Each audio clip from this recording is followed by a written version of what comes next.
Olá, meu nome é Aline e nesse vídeo eu vou falar sobre um resumo de bioética sobre morte assistida por médico presente no site do Instituto de Pesquisa em Bioética de Rechtschaffen.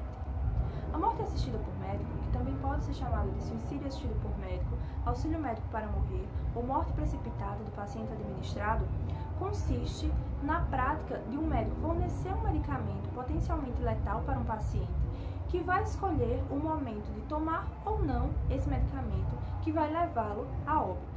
Por outro lado, a eutanásia consiste na prescrição de um medicamento por um médico que pode ser potencialmente fatal ou também na suspensão de um tratamento paliativo. Tudo isso pode acelerar a morte do paciente. Então, nesse sentido, a morte assistida por médico difere da eutanásia porque quem tem mais protagonismo na morte assistida seria o paciente, enquanto que na eutanásia, quem tem mais protagonismo nesse processo de morte, nesse processo do fim de vida, seria o médico.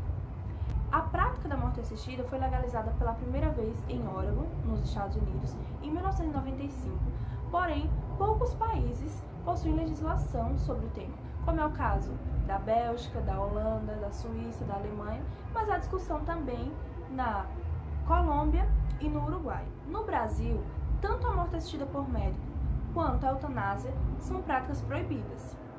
E a morte assistida por médico, ela é discutida desde a antiguidade e é algo que divide opiniões, principalmente pelo medo dessa morte assistida ela vir a substituir os cuidados paliativos.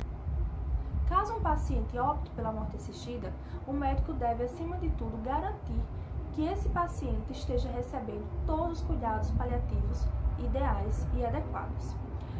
O tratamento de cuidados paliativos, ele deve envolver o controle da dor e dos sintomas, mas também o apoio psicossocial ao paciente e à família desse paciente e também uma assistência para a tomada de decisões difíceis. Assim, o sofrimento do paciente ele não pode ser considerado simplesmente pelo domínio físico de dor e de sintomas, mas também pelas dimensões psicológicas, emocionais, existenciais, sociais e tudo que envolve a vida desse paciente. Porque quanto mais predominante for o sofrimento não físico, menos consenso vai haver sobre o direito desse paciente de morrer por qualquer meio. As pessoas que defendem esse tipo de morte, a morte assistida, elas alegam que esses pacientes eles perderam a capacidade de tomar decisões, enquanto que as pessoas que criticam essa prática alegam que existe perigo na questão do diagnóstico psicossocial vago, que pode levar esse paciente a ter uma morte assistida sem necessariamente ele ter a indicação para isso.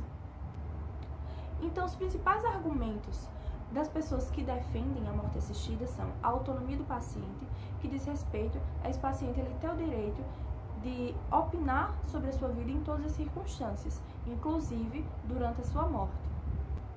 A misericórdia, que diz respeito sobre o sofrimento do paciente ter que ser aliviado.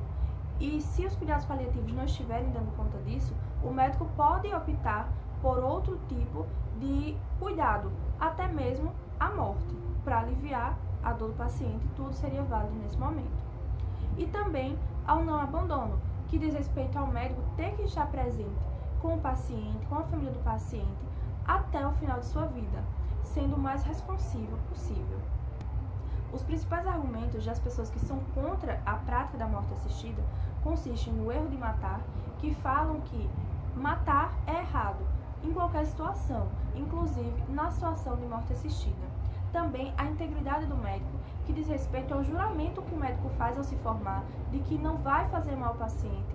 E as pessoas que criticam esse procedimento acreditam que matar o paciente, mesmo no final de vida, mesmo que seja para aliviar a dor incurável que ele está sentindo, seria sim uma prática incorreta, uma prática errada, e que iria contra o juramento que ele fez na sua formação. Outro ponto que eles levantam é o risco de abuso. Isso diz respeito principalmente às pessoas que estão em vulnerabilidade social. Eles dizem que essas pessoas, elas podem, na verdade, ser submetidas a esse procedimento de morte assistida sem nem sequer ser ouvidas, sem nem sequer ter a oportunidade de receber um outro tipo de tratamento, seja porque esse tratamento para a doença dela seja caro, seja difícil, então essa pessoa ela simplesmente pelo seu estado de vulnerabilidade, seria submetida ao procedimento de morte assistida. Então, os cuidados paliativos de última geração, eles seriam um padrão de tratamento para qualquer tipo de sofrimento de fim de vida. E as opções de último recurso só seriam consideradas caso esse tipo de tratamento, caso os cuidados paliativos fossem insuficientes. Porém, um problema é que bons cuidados paliativos não estão disponíveis em todos os locais, nem para todas as pessoas, apesar de existirem esforços para que isso acontecesse, para que esses cuidados eles fossem proliferados para outros lugares. Nesse sentido, a prescrição de um medicamento para dor ou outros sintomas, ainda que acidentalmente atingisse uma dose que pudesse levar esse paciente à morte ou acelerar o processo de morte desse paciente, ainda assim seria eticamente aceito, porque o intuito do médico ao oferecer essa dosagem de medicamento seria aliviar a dor do paciente e não acelerar essa morte. A intenção dele era algo para beneficiar o paciente. Uma opção de último recurso seria o paciente parar um tratamento ou nem sequer iniciá-lo, caso houvesse ali a possibilidade desse tratamento não surtir o efeito esperado. Em casos mais difíceis, mais complexos, a sedação do paciente também entra como uma opção de último recurso. Nesse caso, o paciente seria sedado até um nível de inconsciência em que ele não sentiria a dor, em que ele não iria sofrer a dor física, que é intratável nesse caso, do final da sua vida. Assim, tanto os médicos como os pacientes poderiam se beneficiar de conhecimento sobre outros meios, outros recursos de fim de vida. Como, por exemplo, os pacientes, eles podem se beneficiar ao ter contato com outros profissionais, outros especialistas sobre o seu caso, que vão informar a sua condição de saúde, as suas oportunidades de tratamento e chegarem a uma conclusão conjunta de como esse tratamento poderia ser feito, de qual recurso poderia ser mais bem aproveitado para esse paciente, poderia levá-lo a ter um sofrimento menor no fim da sua vida. Então esse paciente conseguiria aderir melhor ou a um tratamento, ou então chegar mais fácil à tomada de uma decisão juntamente com a sua família sobre o que iria acontecer no seu processo de fim de vida. Obrigada pela atenção.